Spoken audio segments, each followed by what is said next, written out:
Hi ಎಲ್ರಿಗೂ ನಮಸ್ಕಾರ.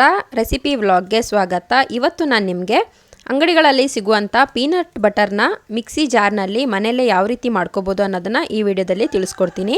ಮಕ್ಕಳಿಂದ ದೊಡ್ಡೋರವರೆಗೂ ಎಲ್ಲರೂ ಕೂಡ ಈ ಪೀನಟ್ ಬಟರ್ನ ತುಂಬಾ ಇಷ್ಟಪಟ್ಟು ತಿಂತಾರೆ. ಆರೋಗ್ಯದ ದೃಷ್ಟಿಯಿಂದನೂ ಕೂಡ ಇದು ತುಂಬಾ ಒಳ್ಳೆಯದು.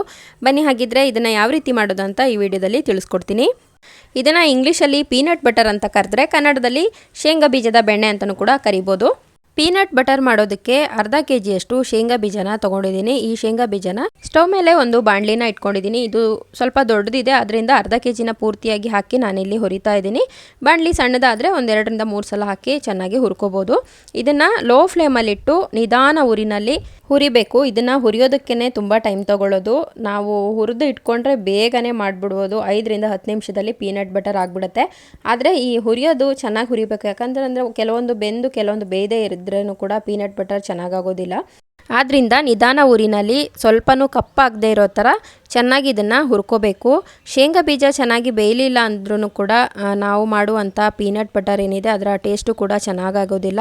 ಆದ್ದರಿಂದ ಇದನ್ನು ಹದವಾಗಿ ನಿಧಾನವಾಗಿ ಪೇಷನ್ಸಿಂದ ಚೆನ್ನಾಗಿ ಹುರಿದು ಮಾಡಬೇಕು. ಇವಾಗ ನೋಡಿ ಇದು ಚೆನ್ನಾಗಿ ಹುರಿದಿದ್ದೀನಿ. ಸ್ವಲ್ಪನೂ ಬೇರೆ ಅಂದರೆ ಸಿಪ್ಪೆ ಎಲ್ಲ ಕಪ್ಪಾಗಿಲ್ಲ, ಅದರ ಬಣ್ಣ ಚೇಂಜ್ ಆದರೆ ಸಾಕು. ಒಳಗಡೆ ಬೆಂದಿದ್ರೆ ನಮಗೆ ಗೊತ್ತಾಗುತ್ತಲ್ಲ, ಆ ರೀತಿ ಆದರೆ ಸಾಕು. ಕಪ್ಪಾಗಿಬಿಟ್ರೆ ಪೀನಟ್ ಬಟರ್ ಕಲರು ಕೂಡ ಒಂಥರ ಕಪ್ಪಿರುತ್ತೆ ಮತ್ತು ಸ್ವಲ್ಪ ಕಹಿ ಕಹಿ ಅನಿಸುತ್ತೆ ತಿನ್ನೋವಾಗ. ಅದರಿಂದ ನೋಡಿಕೊಂಡು ಚೆನ್ನಾಗಿ ಇದನ್ನು ಹುರಿದು ಬೇರೆ ಒಂದು ಪಾತ್ರೆಗೆ ಹಾಕ್ಕೊಂಡು ಕೈ ಆಡಿಸಿ ಪೂರ್ತಿಗೆ ಆರೋದಕ್ಕೆ ಬಿಟ್ಟಿದ್ದೀನಿ. ಚೆನ್ನಾಗಿ ಇದು ಆರ್ಕೋಬೇಕು. ನೋಡಿ ಇದರಲ್ಲಿ ಸ್ವಲ್ಪನೂ ಕಪ್ಪಾಗಿ ಕಾಣಿಸ್ತಾ ಇಲ್ಲ. ಈ ರೀತಿಯಾಗಿ ಹುರ್ಕೋಬೇಕು, ಚೆನ್ನಾಗಿ ಆರಬೇಕು. ಆರಿದ ನಂತರ ಇದನ್ನು ಸಿಪ್ಪೆನ ತೆಗಿಬೇಕು.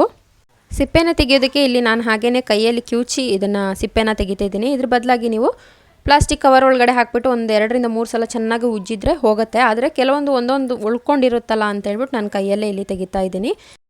ಮೇಲಿನ ಸಿಪ್ಪೆ ಏನಿದೆ ಅದು ಒಂದು ಬಿಡದಾಗೆ ತೆಗಿಬೇಕು. ಅದು ಉಳಿದ್ರೂ ಕೂಡ ಸ್ವಲ್ಪ ಕಹಿ ಕಹಿ ಅನಿಸುತ್ತೆ. ಅದರಿಂದ ಒಂದು ಸ್ವಲ್ಪನೂ ಸಿಪ್ಪೆ ಇಲ್ಲದೆ ಇರೋ ಥರ ಕ್ಲೀನಾಗಿ ತೆಗೆದಿಟ್ಕೋಬೇಕು. ಕವರ್ಗೆ ಹಾಕಿ ಸಿಪ್ಪೆನ ತೆಗೆದ್ರೆ ಶೇಂಗಾ ಬೀಜ ಪೂರ್ತಿಯಾಗಿ ಒಡ್ಕೊಬಿಡುತ್ತೆ, ಪುಡಿ ಪುಡಿ ಆಗಿಬಿಡುತ್ತೆ. ಹೀಗೆ ತೆಗೆದ್ರೆ ಸ್ವಲ್ಪ ಬೇಳೆ ಬೇಳೆಯಾಗಿ ಚೆನ್ನಾಗಿರುತ್ತೆ ಮತ್ತು ಕ್ಲೀನ್ ಮಾಡೋದಕ್ಕೂ ಕೂಡ ತುಂಬಾ ಸುಲಭ. ಇವಾಗ ನಾನು ಪೂರ್ತಿಯಾಗಿ ತಣ್ಣಗಾದ್ಮೇಲೆ ಒಂದು ಮಿಕ್ಸಿ ಜಾರ್ ತೊಗೊಂಡು ಮಿಕ್ಸಿ ಜಾರ್ಗೆ ಇದೆಲ್ಲವನ್ನು ಹಾಕೊತಾ ಇದ್ದೀನಿ. ಇಲ್ಲಿ ಶೇಂಗಾ ಬೀಜ ಜಾಸ್ತಿ ಇರೋದ್ರಿಂದ ನಾನು ಸ್ವಲ್ಪ ದೊಡ್ಡ ಜಾರ್ಗೆ ಹಾಕೊತಾ ಇದ್ದೀನಿ. ಸ್ವಲ್ಪ ಪ್ರಮಾಣದಲ್ಲಿ ಮಾಡೋದಾದರೆ ಚಟ್ನಿ ಎಲ್ಲ ರುಬ್ತೀವಲ್ಲ ಅದರಲ್ಲಿ ಹಾಕಿ ಕೂಡ ಇದನ್ನು ಮಾಡ್ಕೋಬೋದು. ಇವಾಗ ಇದಕ್ಕೆ ಶೇಂಗಾ ಬೀಜ ಜೊತೆಗೆ ಸ್ವಲ್ಪ ರುಚಿಗೆ ಬೇಕಾದಷ್ಟು ಉಪ್ಪನ್ನು ಸೇರಿಸ್ಕೊತಾ ಇದ್ದೀನಿ. ಪೀನಟ್ ಬಟರ್ ಸ್ವಲ್ಪ ಸಿಹಿಯಾಗಿರಬೇಕು ಅಂತಂದರೆ ಇದರ ಜೊತೆಗೆ ಸ್ವಲ್ಪ ಬೆಲ್ಲ ಅಥವಾ ಜೇನನ್ನು ಸೇರಿಸಿ ಕೂಡ ರುಬ್ಕೋಬೋದು. ಇದನ್ನು ರುಬ್ಬೋವಾಗ ಸ್ವಲ್ಪನೂ ಕೂಡ ನೀರು ಎಣ್ಣೆ ಯಾವುದನ್ನು ಮಿಕ್ಸ್ ಮಾಡೋ ಹಾಗಿಲ್ಲ. ಬರೀ ಹುರಿದಿರೋ ಶೇಂಗಾ ಬೀಜ ಮತ್ತು ರುಚಿಗೆ ಬೇಕಾದಷ್ಟು ಉಪ್ಪು, ಸಿಹಿಗೆ ಬೇಕಾದಷ್ಟು ಬೆಲ್ಲ, ಜೇನು ಯಾವುದನ್ನಾದರೂ ಬಳಸಿ ಇದನ್ನು ಮಾಡೋದಷ್ಟೇ. ಯಾವುದೇ ರೀತಿಯಲ್ಲಿ ನೀರನ್ನ ಬಳಸೋ ಹಾಗಿಲ್ಲ. ರುಬ್ಬೋವಾಗ ನೀರೇನು ಹಾಕದೇ ಇರೋದ್ರಿಂದ ಸ್ವಲ್ಪ ಗಟ್ಟಿಯಾಗಿ ಹಿಡ್ಕೊಳ್ಳುತ್ತೆ. ಆದ್ದರಿಂದ 4-5 ಸಲ ಇದನ್ನು ರುಬ್ಬಬೇಕಾಗುತ್ತೆ. ಮಧ್ಯದಲ್ಲಿ ಸ್ವಲ್ಪ ತೆಗೆದು ನಂತರ ಒಂದು ಚಮಚದ ಸಹಾಯದಿಂದ ಅದನ್ನು ಸ್ವಲ್ಪ ಮೇಲೆ ಕೆಳಗೆ ಮಾಡಿ ಆನಂತರ ರುಬ್ಬಬೇಕು. ಆವಾಗ ಇದು ಮಾಡ್ತಾ ಮಾಡ್ತಾ ಸ್ವಲ್ಪ ಲಿಕ್ವಿಡ್ ಥರ ಆಗುತ್ತೆ. ಅಂದರೆ ಇದರಲ್ಲಿರೋ ಎಣ್ಣೆ ಅಂಶ ಎಲ್ಲ ಬಿಟ್ಕೊಂಡು ಬೆಣ್ಣೆ ಥರ ಆಗುತ್ತೆ. ಆವಾಗ ಪೀನಟ್ ಬಟರ್ ಆಗಿದೆ ಅಂತ ಅರ್ಥ. ಇವಾಗ ಇದನ್ನು ನಾನು ಸುಮಾರು ಒಂದು 4-5 ಸಲ ಗ್ರೈಂಡ್ ಮಾಡ್ಕೊಂಡಿದ್ದೀನಿ. ಪೀನಟ್ ಬಟರು ರೆಡಿಯಾಗಿದೆ. ಇದನ್ನು ಒಂದು ಏರ್ಟೈಟ್ ಕಂಟೈನರಲ್ಲಿ ಹಾಕಿ ಇಟ್ಕೋಬೇಕು. ನಾನು ಅರ್ಧ ಕೆಜಿ ಶೇಂಗಾ ಬೀಜದಲ್ಲಿ ಅರ್ಧ ಕೆಜಿ ಪೀನಟ್ ಬಟರ್ನ ರೆಡಿ ಮಾಡಿದ್ದೀನಿ.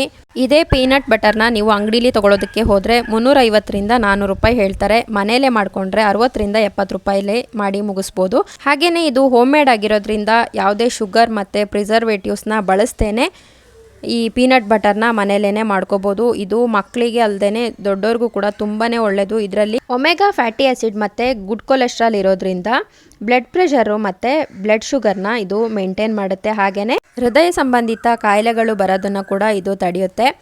ಮನೆಯಲ್ಲಿ ಮಕ್ಕಳಿಗೆ ಕೆಚಪ್ಪು, ಸಾಸು ಇಂಥದ್ದನ್ನೆಲ್ಲ ಕೊಡೋ ಬದಲು ಈ ರೀತಿ ಮನೆಯಲ್ಲೇ ಮಾಡಿದಂಥ ಪೀನಟ್ ಬಟರ್ನ ಮಾಡಿ ಬ್ರೆಡ್ಡು, ದೋಸೆ, ಚಪಾತಿ ಎಲ್ಲದ್ರ ಜೊತೆ ಮಾಡಿ ಕೊಡ್ಬೋದು. ಇದರಲ್ಲಿ ಗುಡ್ ಕೊಲೆಸ್ಟ್ರಾಲ್ ಇರೋದ್ರಿಂದ ಮಕ್ಕಳು ತುಂಬ ಹೆಲ್ದಿಯಾಗಿರ್ತಾರೆ, ಹಾಗೆ ಸ್ಟ್ರಾಂಗ್ ಕೂಡ ಇರ್ತಾರೆ.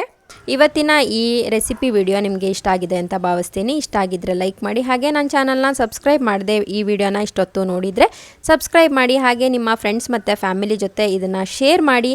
ರೆಸಿಪಿನ ಮನೇಲಿ ಟ್ರೈ ಮಾಡಿ. ಹಾಗೆ ಹೇಗಿತ್ತು ಅಂತ ಕಮೆಂಟ್ ಸೆಕ್ಷನಲ್ಲಿ ಕಮೆಂಟ್ ಮಾಡಿ. ಮತ್ತೆ ಮುಂದಿನ ಹೊಸ ರೆಸಿಪಿಯೊಂದಿಗೆ ಸಿಗೋಣ. ಅಲ್ಲಿವರೆಗೂ ನಮಸ್ಕಾರ.